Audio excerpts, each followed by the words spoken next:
JA beberapa waktu lalu merilis hasil survei tentang kepercayaan publik terhadap isu ijazah Presiden ke-7 Republik Indonesia Joko Widodo. Hasilnya mayoritas atau 74,6% publik tidak percaya dengan isu ijazah palsu Jokowi.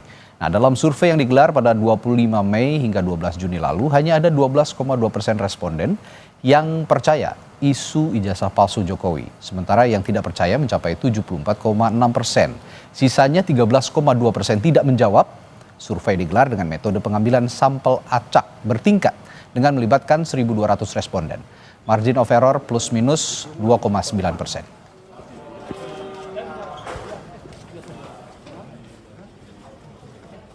Dan dilihat daripada survei yang kita lakukan, ternyata yang menyatakan tidak benar itu mayoritas di angka 74,6%. Yang menyatakan bahwa yang percaya dengan isu ijazah palsu Jokowi atau dianggap bahwa Pak Jokowi ijazahnya palsu itu hanya 12,2%. Jadi kalau misalnya kita lihat ini hampir 1/5 ya, 5, 6, 7 ya, 1/5 lebih ya. Dan kita ulas lebih dalam soal kepercayaan publik terhadap isu ijazah Jokowi bersama Direktur LSI Denny JA, Aji Alfarabi. Selamat malam, Bung Aji. Selamat malam, Mas Radit. Ya, Bung Aji, 74,6% katanya tidak percaya. Ini berarti semua orang menganggap ini bohong, begitu ya? Ya, artinya gini Mas, 74,6% ini artinya angka yang cukup telak ya dalam opini publik ya. Bahwa isu ini sebetulnya gagal menjadi isu yang mainstream. Ya, karena yang percaya itu hanya 12,2%. Ya, seperti data di sini. Dan kita lihat bahwa angka 74,6% ini artinya walaupun di tengah gencarnya atau kuatnya isu ini beredar baik di sosial media maupun lewat berbagai media, tapi ternyata tingkat trust terhadap personal Pak Jokowi sebetulnya masih tinggi ya. Karena orang yang percaya bahwa itu palsu itu hanya 12,2%. Oke. Kita breakdown lagi nih Bung Aji dari survei LSI Nidja Lingkara Survei Indonesia. Ini berdasarkan tingkat pendidikan masyarakat atau responden yang disurvei begitu ya. Untuk tingkat SD, SMP, SMA dan D3 ke atas atau mungkin strata 1 ya ini ya. Nah, yang menjawab tidak percaya paling besar setelah di tingkat SD 81,5%, lalu SMP 73,7%, 69,8%, D3 ke atas 76,5%. Ini berarti dari semua tingkatan pendidikan, latar belakang pendidikan, termasuk SD. SD ini kan boleh dikatakan tingkat pendidikan yang paling rendah begitu. Mereka pun tidak percaya dengan soal ini ya. Ada dasarnya apa? Bisa dijelaskan? Sebetulnya dua. Yang sebetulnya menarik adalah ketika kita membreakdown data ini ke mereka yang percaya isu ini. Kalau kita lihat dari mereka yang tidak percaya atau sebaliknya percaya bahwa ijazah Pak Jokowi asli, itu terjadi pada semua segmen pemilih atau semua segmen demografi. Mayoritas tidak percaya bahwa isu ijazah Jokowi palsu ya. Tapi ketika kita tanya tentang mereka yang tidak percaya, justru yang tidak percaya ini banyak pada segmen di menengah bawah, baik secara pendidikan maupun secara tingkat pendapatan. Jadi segmen ini sebetulnya segmen yang sejak lama merupakan basis pemilih Pak Jokowi maupun pemilih Pak Prabowo Gibran pada pemilu 2024 kemarin. Jadi justru yang percaya adalah segmen menengah ke atas, secara pendidikan maupun secara pendapatan. Jadi kalangan terdidik ya atau terpelajar ya, kelompok menengah atas yang tinggal di perkotaan, justru mereka yang lebih banyak percaya dengan isu ijazah palsu Jokowi. Ini yang menarik sebetulnya. Yang di perkotaan justru ya? Ya, di perkotaan. Percaya. Jangan lupa dalam persepsi publik ya, kalau kita bicara tentang berita yang dianggap hoax ya, itu sebetulnya harusnya di level paling bawah. Karena level paling bawah secara pendidikan misalnya adalah mereka yang tidak punya akses yang cukup terhadap informasi sehingga gampang terpapar pada informasi yang belum benar ya. Tapi kalau kemudian justru yang percaya adalah masyarakat di segmen menengah atas, ini yang kemudian menjadi pertanyaan, kenapa demikian? Selanjutnya kita breakdown lagi berdasarkan kategori generasi ini ya. Generasi ini ada generasi Gen Z, ini 27 tahun ke atas, milenial 28 hingga 43 tahun, Gen X 44 hingga 59 tahun, dan baby boomer 60 tahun ke atas. Termasuk Gen Z juga sepertinya semua tidak percaya, mayoritas tidak percaya. 71,4% Gen Z yang disurvei oleh LSI Ini tidak percaya. Lalu milenial 73,7%, Gen X 76,1%, dan baby boomer 76,2%. Yang Anda katakan tadi klaster perkotaan, yang betul. ini kan mewakili juga generasi ya. Generasi Z ini kan juga banyak yang teredukasi di perkotaan. Kalau kita lihat semakin tinggi usia, makin tinggi pula mereka yang tidak percaya pada isu ijazah palsu Pak Jokowi ya. Justru memang sedikit terjadi perbedaan di generasi Gen Z ya, karena generasi ini sebenarnya generasi yang cukup punya paparan yang lebih kuat, lebih mudah terhadap media sosial maupun informasi yang variatif ya. Jadi kalau kita lihat memang paling kecil walaupun mayoritas 71,4%. Nah, mereka yang tidak percaya atau percaya terhadap isu ijazah palsu justru di Gen Z-nya paling tinggi 14,3%. Oke, nah selain generasi, kita akan breakdown lagi berdasarkan partai politik. Ini juga tidak kalah menarik. Dari Partai Gerindra, Golkar, PD Perjuangan, PKB, Nasdem, PKS, Demokrat, dan PAN. Kita lihat yang tidak percaya, Gerindra itu 80,5%, lalu Golkar 80,6%, PDIP 80%, PKB PKB 80,8%, Nasdem 75%, PKS 28,6%, Demokrat 67,7%, dan PAN 50%. Saya tertarik ke PKS. Karena PKS kita tahu merupakan lawan politiknya Pak Jokowi lah ya. Boleh dikatakan ketika Pilpres lalu kan Pak Jokowi mengendorse Pak Prabowo di Pilpres, PKS lawan politiknya. Dan betul saja melihat berdasarkan partai politik yang tidak percaya dari PKS ini paling kecil. Iya, kalau kita lihat ya, yang percaya ini kan paling tinggi justru di konstituen PKS yang 28,6%. Yang kedua misalnya Nasdem ya 16,7% ya. Jadi di konstituen partai yang sebetulnya berlawanan atau orientasi politiknya berbeda dengan kubu pemerintahan saat ini ya. Dan justru kalau kita lihat dengan data ini menunjukkan bahwa kita harus lihat karakter pemilih PKS ya. Karena karakter pemilih PKS adalah pemilih yang mayoritas tinggal di perkotaan, terdidik ya, dan rata-rata dari sisi kelas menengah ke atas, sehingga memang ini juga paralel dengan data sebelumnya dari sisi tingkat pendidikan ya. Jadi kita lihat memang menarik. Partai koalisi, partai oposisi yang konstituennya justru mayoritas tidak percaya justru PDIP ya. Ini menarik, padahal mereka adalah partai politik yang kemarin berbeda di saat pemilu 2024. Kalau kita lihat ini memang tidak bisa terlepas dari posisi Pak Jokowi sebelumnya. Kita tahu bahwa Pak Jokowi lama di PDIP ya, di konstituen PDIP basis akar rumput sebetulnya Pak Jokowi masih punya kekuatan yang signifikan. Oleh karena itu kita lihat di basis PDIP sebetulnya tidak banyak terpengaruh dengan isu ijazah palsu Pak Jokowi. Itu yang menarik.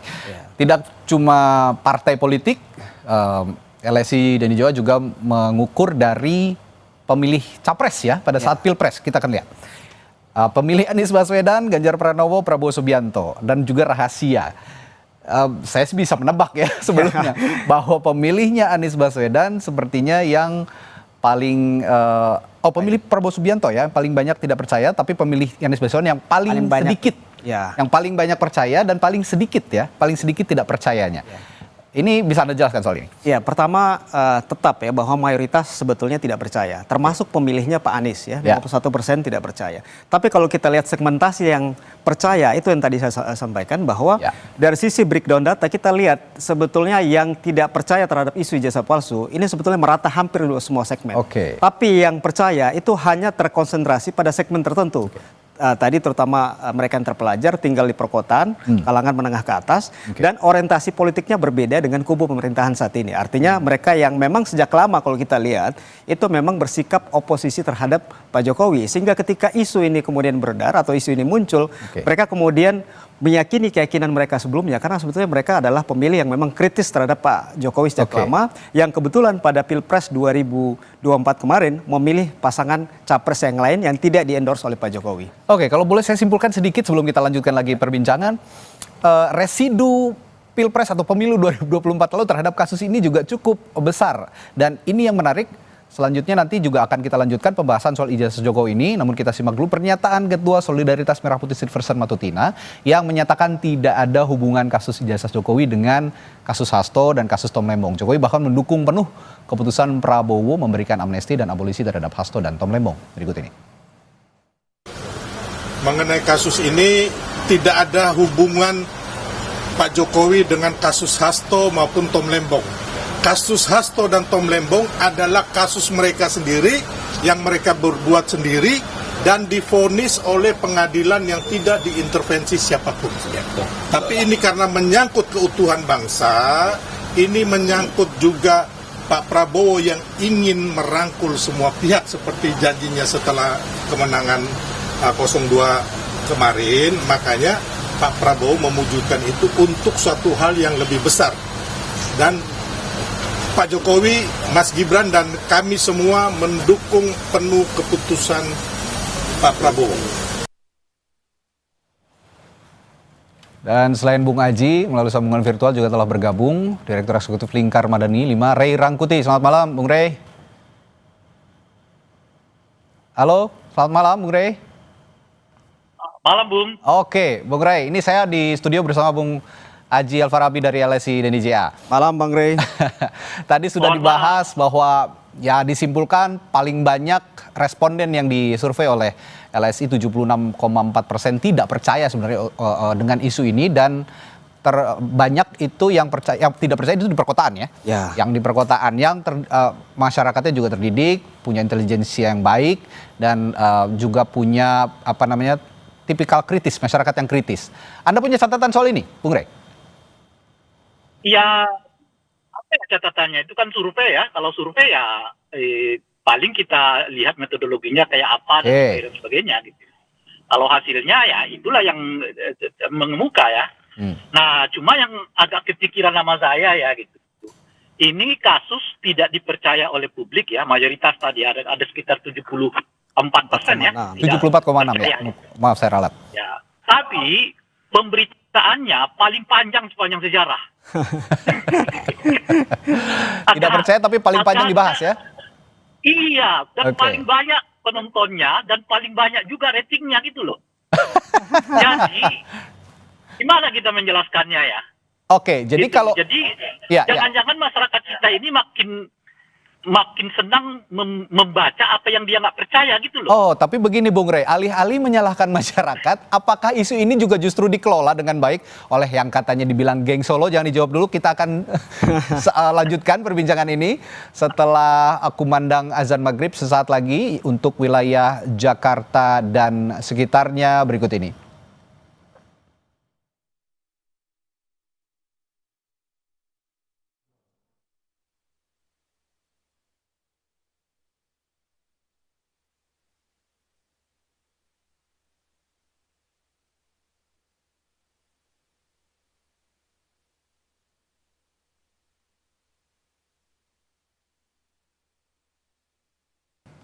Ya, kami ucapkan selamat menunaikan ibadah sholat maghrib untuk wilayah Jakarta dan sekitarnya. Kami lanjutkan perbincangan. Tadi saya bertanya kepada Bung Rey, ada pertanyaan menggantung soal Bung Rey mengatakan tidak dipercaya, tapi isunya muncul terus di permukaan. Yang saya tanyakan adalah, berarti isu ini jangan-jangan dikelola oleh geng Solo. Gimana nih Bung Rey? Ya, saya tidak tahu apakah ini dikelola atau tidak gitu. Tapi kalau sejauh ini yang saya lihat, natural aja tuh. Masyarakat ada semacam penasaran gitu loh. Ini ujungnya kemana, ini akhirnya kemana, ini kok jadinya begini dan sebagainya gitu. Makanya di tengah ketidakpercayaan mereka, tapi justru tingkat keinginan tahuannya tinggi sekali gitu. Saya survei sedikit lah di siaran Kompas aja gitu. Dari saya kira hampir tidak ada hari tanpa Kompas memuat berita soal ijazah Pak Jokowi. Iya. Jadi Anda menilai kan? bahwa ini juga jadi komoditi begitu ya? Iya. Itu artinya rating berita soal ijazah Pak Jokowi ini ratingnya tinggi. Sehingga media, bukan hanya media televisi seperti Kompas gitu ya, media cetak, media online, media macam-macam itu membincangkan soal ijazah ini gitu. Di tengah ketidakpercayaan publik tadi bahwa ijazah itu adalah itu palsu gitu. Tapi alih-alih isu ijazah Jokowi ini menghasilkan rating yang tinggi dan tren yang terus dibicarakan, sebenarnya ini kan kasus hukum perdata dan juga ada juga pidana karena dilanjutkan oleh Pak Jokowi dengan melaporkan para penuding ijazah palsu itu ke Polda Metro Jaya dengan delik pencemaran nama baik. Nah, itu sebenarnya lingkupnya kasus hukum. Tapi ini sekarang saya akan tanyakan juga ke Bung Aji. Kasus hukum yang berhadapan dengan hasil survei. Sebenarnya bagaimana menyikapi ini? Tapi jangan dijawab dulu, setelah jeda, sesaat lagi di Sapa Indonesia Malam. Kasus dugaan ijazah palsu Jokowi yang kata Bung Ray Rangkuti tadi sangat menarik perhatian publik, bahkan media katanya juga ratingnya tinggi kalau membahas ini. Tapi alih-alih memberikan rating yang tinggi, memberikan trending yang cukup terus-menerus konstan di permukaan, di depan publik begitu ya. Ini kan sebenarnya kasus hukum yang saya tekankan tadi, kasus hukum entah itu baik perdata maupun pidananya. Dua-duanya ada sebenarnya. Yang saya tanyakan tadi ke Bung Aji, ini kan kasus hukum, Bung Aji. Jarang sekali kasus hukum juga diteliti melalui survei. Apa maksudnya dan bagaimana menyikapi itu sebenarnya? Ya sebetulnya gini, walaupun kasus hukum karena ini menyangkut Pak Jokowi mantan presiden 2 periode, maka sebetulnya isu ini kemudian menjadi ramai ya. Oke. Kita tahu bahwa Pak Jokowi sebetulnya yang dipertanyakan oleh Bang Ray tadi, kita bisa punya beberapa alasan secara ilmiah. Yang pertama adalah kita tahu Pak Jokowi ketika selesai masa jabatan sebagai presiden, itu tingkat kepuasan terhadap kinerjanya itu masih di atas 80% dengan tingkat trust yang begitu tinggi, ya. Sehingga Pak Jokowi itu masih menjadi magnet bagi publik maupun bagi media, ya. Sehingga apapun isu terkait Pak Jokowi, ya walaupun ini isu hukum, tapi ini kan menyangkut isu yang menyerang trust terhadap Pak Jokowi. Sehingga ini kemudian menjadi ramai. Sebetulnya yang menarik dari survei kita itu bukan hanya soal berapa jumlah orang yang percaya dengan isu itu, tapi kemudian yang menjadi penting adalah apakah isu ini berdampak pada trust publik terhadap Pak Jokowi. Kalau kita lihat data itu, ini kan dua data yang berbeda. Mereka yang percaya terhadap isu ini memang hanya 12,2%.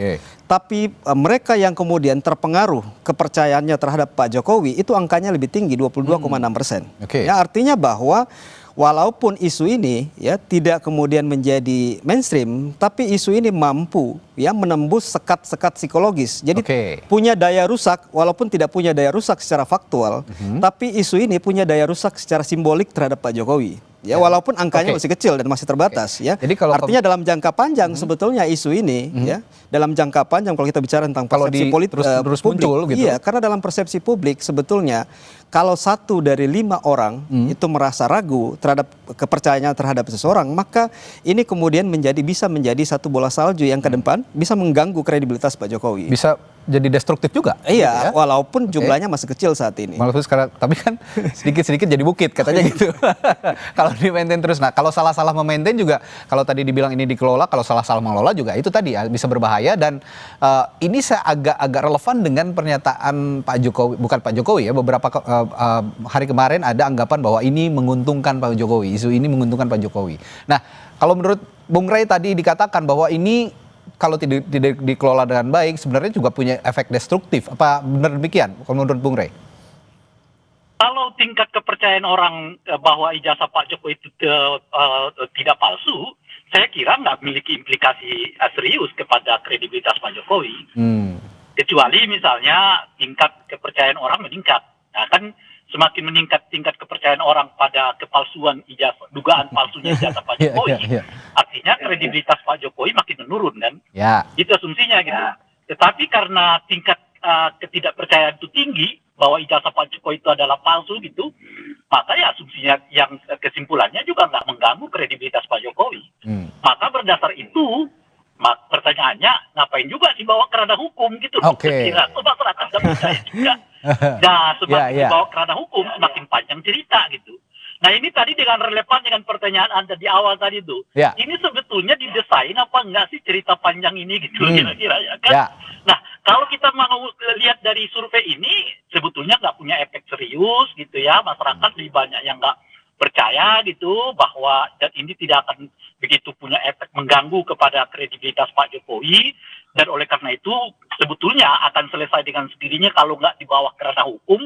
Masyarakatnya juga nggak percaya, kira-kira gitu. Tapi dengan dibawa ke ranah hukum, cerita makin panjang. Hari ini kita dengar juga. Justru di situ di-maintain-nya ya. Nah itu dia. Hari ini misalnya kawan-kawan kayak Roy Suryo itu sudah melakukan somasi juga kepada Pak Jokowi. Makin panjang lagi nih cerita. Jadi bukan hanya panjang, tapi juga bercabang-cabang. Ini kasus hukum. Kalau memang benar-benar ini kasus hukum ya seharusnya diselesaikan cepat saja. Kalau di lama-lama seperti ini ya ini jadi bercabang-cabang seperti Bung Ray katakan tadi. Tapi yang ingin saya tanyakan berarti sebenarnya ini bukan kasus hukum, ini kasus politik sebenarnya latar belakangnya politik yang dibawa ke ranah hukum. Bagaimana pendapat dengan anggapan itu? Ya, awalnya sih ranah politik kan mempertanyakan keabsahan ijazah pejabat publik, ya itu bagian dari langkah politik, bukan lagi langkah hukum. Oke.